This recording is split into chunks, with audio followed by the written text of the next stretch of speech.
One of the new projects for Halloween this year was to make a cemetery gate, some columns, an archway, that type of thing. So it started off with some old plywood that wasn't much good for anything else, and it kind of took off from there. The plywood was cut into strips and then glued and screwed together to make the columns that you see.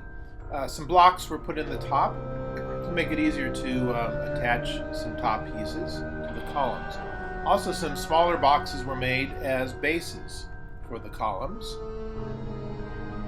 The columns were set up, and then some spare wood again was mitered to go around the top and glue on to make a top platform. Some pipe insulation, foam pipe insulation, was used to make some molding. The insulation was cut in half down the middle and then also mitered, much as you would do for a picture frame, and glued together using contact cement. Works very well. Those pieces were attached to the columns along with some old broken pieces from a garden fence that was just laying around in the spare parts department.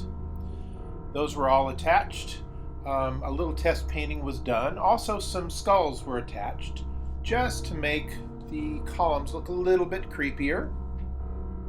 If you look closely, you'll see that some cracks and dings and dents and pieces were etched out of the columns to make them look old, like old rock, old stone. Those were done using a reciprocating saw, small handheld vibrating saw.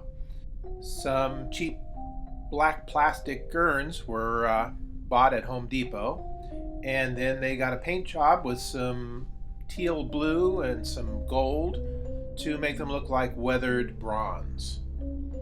Those fit very nicely up on top of the columns. And of course, a little shrubbery doesn't hurt, a few dead plants. A base coat of paint was done, and this was not just paint, it was a special formula.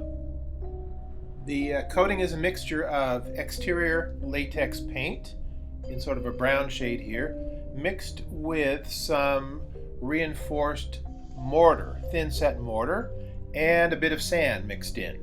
And all that is splattered on or pasted on, swiped on, to give it a nice stone look coating. Then with some additional paint, some weathering was done.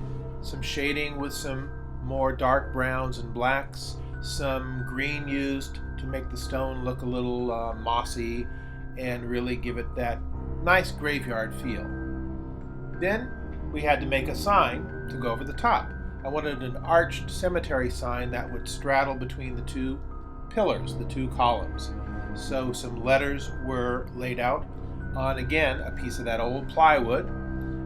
The letters were cut out using a jigsaw with a very fine blade and sanded, shaped, using various tools to get them to look the way I wanted.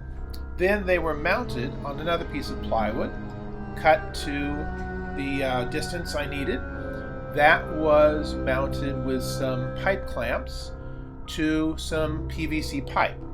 The white PVC pipe was softened using a heat gun and bent into the shape that was needed.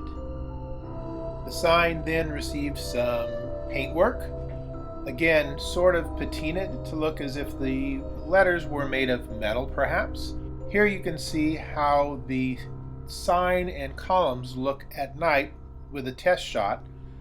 There are hidden lights inside the urns that shine up and light up the sign. A little more work on the sign up close here. A couple of those little skulls added for a little extra drama, and put back up there in place.